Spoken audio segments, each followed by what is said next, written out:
Bom dia, pessoal. Ou boa noite, né? Ou boa tarde, depende da hora que você estiver vendo essa lista aí, estiver vendo esses vídeos. Então vamos para essa lista de exercícios sobre ângulos. Uma primeira lista de exercícios sobre ângulos aqui em reforço. Então, começando pelo exercício 1, ele diz que das alternativas abaixo, que fazem afirmações a respeito de ângulos formados por uma reta transversal e um feixe de retas paralelas, assinale aquela que for correta. Aí ele pergunta o seguinte, aí as alternativas são as seguintes.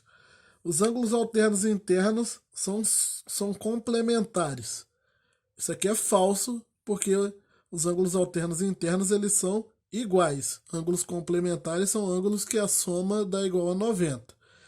Existe até um par de ângulos, por exemplo, o 45 e o 45 seriam dois ângulos que poderiam até ser alternos internos, dependendo da figura que você estivesse trabalhando, e que a soma deles daria aí 90 graus, mas não é isso que um ângulo alterno interno faz. Ângulos alterno interno são ângulos iguais. Os únicos alternos internos, para falar a verdade, cuja soma vai dar 90, os dois únicos ângulos cuja soma poderia dar 90 seria os dois ângulos serem igual a 45. Só para deixar isso bem exemplificado aqui.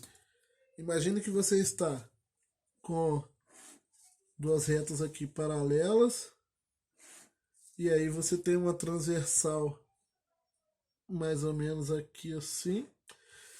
Imagine que esse ângulo é um ângulo de 45 graus e esse ângulo é alterno interno dele, ele tem que ter a mesma medida, então vai ser 45 graus também. Só que, além deles terem a mesma medida, a soma deles é igual a 90. Esse seria um caso de ângulo alterno interno, cuja soma dá 90. Então, além deles serem alternos internos, ou seja, além deles serem iguais, a soma deles ainda está dando 90, o que faz com que eles sejam complementares. Mas isso não acontece sempre. Por exemplo, se fosse 30 e 30, se fosse, por exemplo, aqui o ângulo, ao invés de 45, fosse o ângulo de 30 graus, aqui seria 30 graus e a soma não dá 90, eles não seriam complementares. Na letra B, ele diz que ângulos alternos internos são suplementares. Também não. Ângulos alternos internos são iguais. E para serem suplementares, a soma deles teria que ser igual a 180. Isso só vai acontecer, de novo, quando eu estiver trabalhando numa situação. Vou usar esse pedaço aqui para mostrar para vocês. Deixa eu estender essas duas retas paralelas. Agora imagine uma outra transversal aqui, perpendicular a essas paralelas. Então, por exemplo, esse ângulo é 90. Esse ângulo aqui é alterno interno dele, então ele também é 90. Então, por isso eles são iguais. Então, alternos internos são iguais. A soma do 90 com o 90 vai dar 180, que significa o ângulo ser suplementar. Mas isso nem sempre vai acontecer, como mostramos no exemplo, mostramos na letra A. Ângulos alternos aqui, gente, tá errado, tá? Eu copiei errado. Aqui seria ângulos correspondentes. Eu ainda tô com esse exercício na cabeça. Então aqui não seriam alternos internos. Aqui seria correspondentes. Vocês têm a lista aí. Podem ver mais fácil que eu. Então, ângulos correspondentes são suplementares. Também não. Não necessariamente. Para falar a verdade, é, não necessariamente. O que são ângulos correspondentes? Ângulos correspondentes são ângulos que estão na mesma posição, né? Só que olhando aqui para as paralelas diferentes. Então vamos supor, eu tenho aqui, vou botar até a transição em outra posição. Não é a mesma, são retas todas diferentes, tá? Mas imagina que eu tenho aqui as mesmas duas paralelas. Ângulos correspondentes são esses ângulos que ocupam a mesma posição. Então, por exemplo, esse ângulo ele é correspondente desse ângulo. Ele está aqui ó, na mesma posição. Se eu considerar essa reta e a transversal e considerar essa reta e a transversal, esse ângulo está na mesma posição aqui. Por isso que tem essa ideia de corresponder, corresponde ao mesmo ângulo. Aqui, esse ângulo, o correspondente dele seria esse ângulo. Esse, o correspondente dele é esse, e esse, o correspondente dele é esse. Então, ângulos correspondentes representam o mesmo ângulo, assim como os alternos internos. Então, são ângulos que possuem a mesma medida também.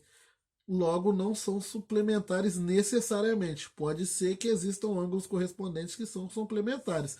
Como, por exemplo, esse ângulo de 90 é correspondente desse de 90. E, além disso, a soma deles dá 180. Então, eles são suplementares. Mas não quer dizer que todo ângulo suplementar, não quer dizer que todo ângulo correspondente é suplementar. Esse é o único exemplo, para falar a verdade. Ângulos opostos pelo vértice são congruentes. Aí sim, ângulos opostos pelo vértice são ângulos iguais, ângulos congruentes. Aqui um exemplo de oposto pelo vértice. 90 graus, o vértice está aqui, o oposto dele do outro lado lá. Também vai ser igual a 90, assim como aqui vai ser igual a 90. Por exemplo, pegar aqui o 30, imagina que aqui fosse 30 graus, o oposto pelo vértice dele do outro lado vai ser 30 graus também. Aqui é 30, aqui seria 30 graus. Essa que é a ideia do oposto pelo vértice. Essa daqui é a alternativa correta. E na letra E, ângulos. Ah tá, gente, essa sigla aqui, ó, OPV, às vezes vai aparecer com os dois pontos aqui entre ela, significa opostos pelo vértice. Eu só usei a representação simbólica nesse caso. Então, de novo aqui na letra E, ângulos opostos pelo vértice são suplementares. Não necessariamente. Ser suplementar significa que a soma é igual a 180. O caso do 90 é o exemplo clássico de ângulos que são opostos pelo vértice e ainda são suplementares. Ser oposto pelo vértice basta que o ângulo tenha a mesma medida. Significa dizer que os ângulos têm a mesma medida aqui. Ser suplementar significa dizer que a soma deles é 180. São duas coisas diferentes. Todo oposto pelo vértice é suplementar? Não. Aqui está o 30 que são ângulos opostos pelo vértice, nesse caso aqui, e não são suplementares.